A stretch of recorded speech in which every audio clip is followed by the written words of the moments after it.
Video பார்க்குற எல்லாருக்கும் வணக்கம் நண்பா. WWE பார்த்தீங்கன்னா ஒரு சூப்பர் ஸ்டார் டாப் ரெஸ்லராக இருப்பாங்க.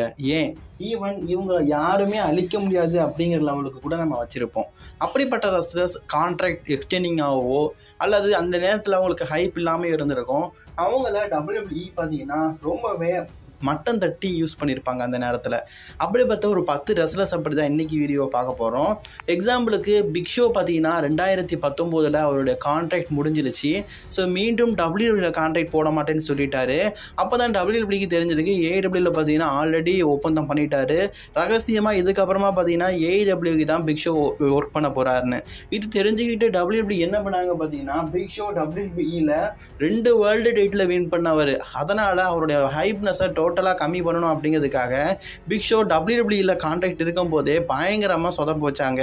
குறிப்பாக பார்த்தீங்கன்னா அந்த நேரத்தில் ராண்டி ஆர்டன் கிட்டேயே அடி வாங்குற மாதிரி காட்டினாங்க. ஒரு காலத்தில் ராண்டி ஆர்டன் என்ன யார் வந்தாலும் பிக் ஷோனா ஒரு மான்ஸ்டர், அவர் கையை பார்த்தாலே பயங்கரமாக இருக்கும், பிக் ஷோ கிட்ட யாருமே மோத முடியாது அப்படிங்கிற லெவலுக்கு பிக் ஷோட ஹைப்னஸ் இருந்தது. ஆனால் ராண்டி ஆர்டன் பிக் ஷோடைய சங்கை பிடிச்சிக்கிட்டு இதுக்கப்புறம் என் வழி வந்த உன்னெல்லாம் சாகடிச்சிருவேன், நீ எல்லாம் ரிட்டையர் ஆன கேஸு, என் முன்னாடிலாம் வந்து நிற்காத, சாகடிச்சிருவேன் அப்படிங்கிற மாதிரி ஏதோ பச்சை பிள்ளைய மிரட்டுற மாதிரி மிரட்டியிருப்பார். அதுக்கும் பிக் ஷோ பார்த்தீங்கன்னா பயந்துட்டு ஒரு மூலையில் போய் உட்காந்துருப்பார். அதுக்கப்புறமா WWEயும் பார்த்தீங்கன்னா 3 வாரத்தில் அவருடைய கான்ட்ராக்ட் முடிஞ்சிருச்சு. அவரும் AEWக்கு போயிட்டார். WWE போகும்போது இன்னொரு ஆப்பையும் வச்சாங்க, பிக் ஷோ அப்படிங்கிற நேமை யூஸ் பண்ணக்கூடாது, அது WWEக்கு சொந்தம்னு. கிட்டத்தட்ட 22 வருஷமாக ரெஸ்லிங் கரியரில் பிக் ஷோ அப்படிங்கிற நேமில் ஒர்க் பண்ணவர். அதுக்கப்புறமா AEWவில் பால் வைட் அப்படிங்கிற நேமில் சண்டை போட நிலைமை வந்துச்சு. இந்த மாதிரி WWE பார்த்தீங்கன்னா ஒரு சில ரெஸ்லர்ஸை கேவலப்படுத்திருக்கிறாங்க. அப்படி 10 ரெஸ்லர்ஸை பற்றி வீடியோ பார்க்கலாம். அதுக்கு முன்னாடி சேனலுக்கு ஃபஸ்ட் டைம் வந்துருக்கோங்க, சப்ஸ்கிரைப் பண்ணி பெல் ஐக்கானை கிளிக் பண்ணி வச்சுக்கோங்க. தினமும் போட்டு ரெஸ்லிங் செய்களை தமிழில் தெரிஞ்சுக்கோங்க. அடுத்தது நம்ம பார்க்க போகிறது டீன் ஆம்ப்ரோஸ். டீன் ஆம்ப்ரோஸ் பார்த்தீங்கன்னா WWEக்கு ரொம்ப நாள் கழிச்சு ரிட்டர்ன் ஆனார். ஷீல்டு ஆச்சு. அதுக்கப்புறமா அவருக்கு ஒரு நியூ கிமிக் கொடுத்தாங்க. டீன் ஆம்ப்ரோஸை பொறுத்த வரைக்கும் அவரோட கான்ட்ராக்ட் அப்படிங்கிறது பார்த்தீங்கன்னா ஏப்ரல் 12 முடியுது. அவர் ரீசைனிங் பண்ணுவார் அப்படின்னு சொல்லிட்டு WWEயில் இருக்க எல்லாருமே நினச்சாங்க. பட் ஆனால் அவர் ரீசைனிங் பண்ண மாட்டேன் அப்படிங்கிற மாதிரி சொல்லிட்டாரு. இதனால WWE பார்த்தீங்கன்னா ரொம்ப கடுப்பாயிட்டாங்க. ஸோ டீன் ஆம்ப்ரோஸோடைய மொத்த ஹைப்பையும் குறைக்கணும் அப்படிங்கிறதுக்காக அப்போ ஒரு இன்டர்கான்டினென்டல் சாம்பியனாக இருந்தார். அந்த இன்டர்கான்டினென்டல் சாம்பியன்ஷிப்பை பிடுங்கிட்டாங்க. அது மட்டும் இல்லாமல் அந்த நேரத்தில் பார்த்தீங்கன்னா ஃபீமேல் ரெஸ்லராக இருந்த நயா ஜாக்ஸ் கூட ஃபியூட் போடுறது, நயா ஜாக்ஸ் மூலிமா ராயல் ரம்பிள் எலிமினேட்டர் ஆகுது. இதை தவிர்த்து பார்த்தீங்கன்னா எப்படி சொல்ல ஒரு டாப் ஸ்டார் அவர், ஆனால் அவரை ஜாபர் ரெஸ்லர் கூடலாம் தோக்க வச்சாங்க. அப்போது இந்த EC3 கூட பார்த்தீங்கன்னா ஒரு 1 செகண்டில் பார்த்தீங்கன்னா ரோல் அப் பண்ணி இந்த மேட்ச்சில் டீன் ஆம்ப்ரோஸை வின் பண்ணிடுவாங்க அப்படிங்கிற மாதிரி டீன் ஆம்ப்ரோஸை ரொம்ப மிட்கா டிவிஷனுக்கு கொண்டு போயிட்டாங்க. அதுக்கப்புறமா ஜெஃப் ஹார்டி பார்த்தீங்கன்னா WWEயில் ஒர்க் பண்ணிகிட்டு இருக்கும்போது ரொம்பவே டாப்பாக தான் காட்டினாங்க. அவர் எப்போ வந்தாலும் ஏதாவது ஒரு சாம்பியன்ஷிப்பை கொடுத்துக்கிட்டே தான் இருப்பாங்க. ஆனால் 2020 பார்த்தீங்கன்னா ஜெஃப் ஹார்டி வந்து AEW போகிறதுக்கு தயாராகிட்டார். WWEயில் கான்ட்ராக்ட் சைனிங் பண்ணலை. அவருடைய பிரதர் மேட் ஹாரி மூலியமாக அவர் AEWக்கு போகிறாரு அப்படிங்கிறது நல்லாவே WWEக்கு தெரிஞ்சிருச்சு. இதை தெரிஞ்சுக்கிட்ட WWE பார்த்தீங்கன்னா கிட்டத்தட்ட ஒரு 6 மாதமாக ஜெஃப் ஹார்டியை பயங்கர மொக்க பண்ணி காட்டினாங்க. குறிப்பாக பார்த்தீங்கன்னா அந்த 6 மாதத்தில் அவர் லைவ் ஷோஸ் மெயின் ஷோஸ்ன்னு சொல்லிட்டு கிட்டத்தட்ட பார்த்தீங்கன்னா 32 மேட்ச்சில் ஆடினார். அதில் கிட்டத்தட்ட பார்த்தீங்கன்னா 27 மேட்சஸ் பார்த்தீங்கன்னா தொடர்ந்து தோல்வி, 4 மேட்சஸ் நோ டிஸ்குவாலிஃபை. அவர் க்ளீனாக வின் பண்ண மேட்ச் அப்படின்னு கேட்டிங்கன்னா வெறும் 3 மேட்ச் தான். அதுவும் லைவ் ஷோஸில் தான் 1 தான் மெயின் ஷோஸில். கிட்டத்தட்ட லெஜெண்டரி ரெஸ்லரான ஜெஃப் ஹார்டியை பார்த்தீங்கன்னா அப்போ உள்ள டாப் ஸ்டார்ஸ் எல்லாருமே வீழ்த்தி இவர் ஒரு பலியாடு மாதிரி காட்டிட்டாங்க. ஏன்னா இதுக்கு அப்புறமா ஜெஃப் ஹார்டி ரெஸ்லிங் கரியருக்கு வருவாரான்னு தெரியாது. அதுவும் WWEக்கு வருவாராங்கிறது ரொம்ப பெரிய டவுட் ஆயிடுச்சு. சரி, அதர் ரெஸ்லிங் கம்பெனிக்கு போனாலும் பரவாயில்ல, நம்ம இவர் எந்த அளவுக்கு யூஸ் பண்ணணுமோ அந்த அளவுக்கு யூஸ் பண்ணிக்கலாம் அப்படிங்கிறதுனால தான் டிஷ்யூ பேப்பர் மாதிரி தொடச்சி போட்டுட்டாங்க. அடுத்தது ப்ரே வாயட். ஸோ ப்ரே ஒயிட்டை பொறுத்த வரைக்கும் WWE எந்த வகையில் நாஸ்திப்படுத்தினாங்கன்னா ராண்டி ஆர்டனுக்கும் ப்ரே ஒயிட்டுக்கும் ஒரு ஸ்டோரி லைன் கொண்டு போனாங்க. இந்த ரெஸ்ல்மேனியா கொண்டு போகும்போது ப்ரே ஒயிட் பார்த்தீங்கன்னா ரெஸ்ல்மேனியாவுக்கு வரமாட்டேன், எனக்கு மெடிக்கலி ஹெல்த்து கிளியர் இல்லை அப்படின்னு சொன்னதுனால ப்ரே ஒயிட்டுக்கு பதிலாக போ டாலஸை பார்த்தீங்கன்னா ப்ரே ஒயிட் கேரக்டருக்கு கொண்டு வந்து ரெஸ்ல்மேனியாவில் பார்த்தீங்கன்னா சண்டை போட வச்சாங்க. வழக்கமாக இருக்கிற அந்த ஃபீல்டு கேரக்டரோட ஸ்டிபுலேஷனே இல்லை, போ டாலஸோட ஃபைட்டிங் ஸ்டைலில் இருந்தது. அதுவும் ரொம்ப க்ளீனாகவே பார்த்தீங்கன்னா அந்த மேட்ச்சில் ராண்டி ஆர்டன் ஒரு சில வினாடிகள்லேயே பெரிய லென்த்தாலாம் போல் கிட்டத்தட்ட 5 நிமிஷத்துலேயே பார்த்தீங்கன்னா ராண்டி ஆர்டன் வந்து பிரே ஒயிட்டை வீழ்த்திட்டாரு.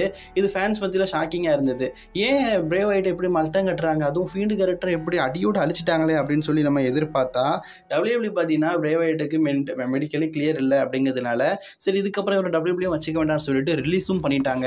அடுத்தது ஜான்சினா 2018 பார்த்தீங்கன்னா ஜான்சினா வந்து நான் ஹாலிவுட் போகிறேன் அப்படின்னு சொன்னதுனால ரெஸ்லிங் கரியரை முடிச்சிட்டாரு. இருந்தாலும் WWEக்கு எப்பப்போ வராரோ அப்பப்போ ஒரு மேட்ச் விளையாடுவார். ஜான்சினா பார்த்தீங்கன்னா ஆஸ்டின் தேரி கூட, ஜான்சினா வந்து அண்டர்டேக்கர் கூட, இதை தவிர்த்து ரோமன் ரெயின்ஸ் கூடன்னு சொல்லிட்டு நிறைய மேட்சஸ் விளையாடிருக்காரு.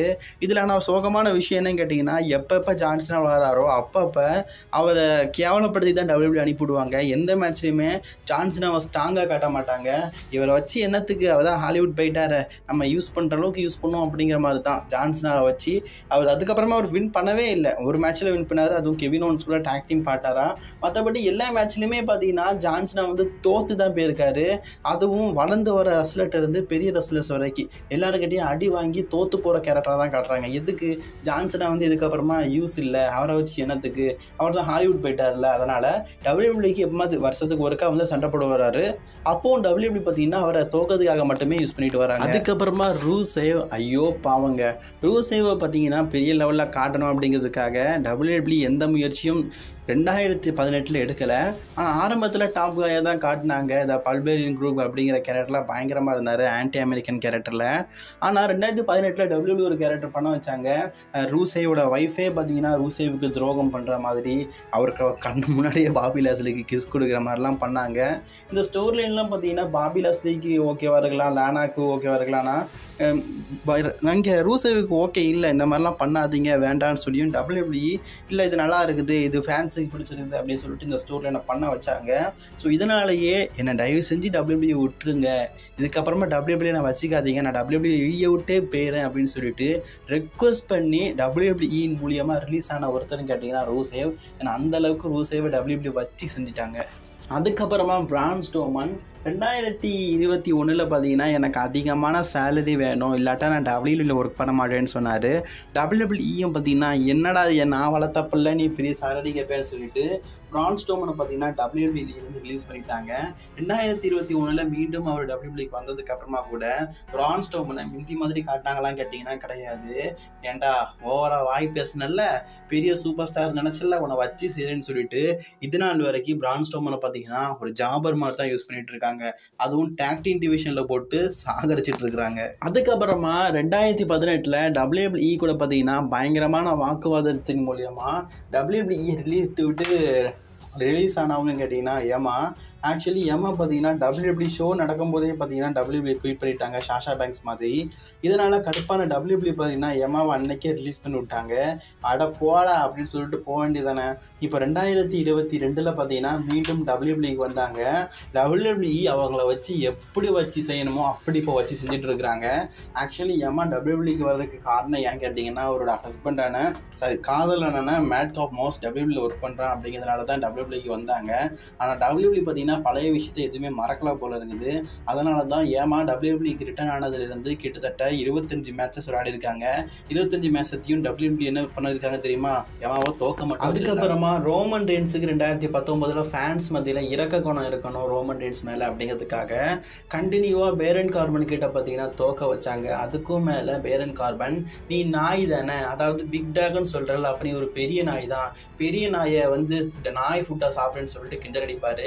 இதுக்கும் மேலே என்ன பண்ணுவார் பார்த்தீங்கன்னா ஒரு ஸ்மாக் டவுனில் ஒரு நாய் ஃபுட்டை எடுத்து டாப் சிகுலர் அண்ட் ராபர்ட் ரூட் மற்றும் நம்ம பேரன் கார்பன் அந்த நாய் ஃபுட்டை ரோமன் ரெயின்ஸ்க்கு மேலே போட்டு நாய் ஃபுட்டாலே குளிப்பாட்டி இந்த நாய் சாப்பாடை நீ சாப்பிடு அப்படிங்கிற மாதிரி கேவலப்படுத்திருப்பாங்க.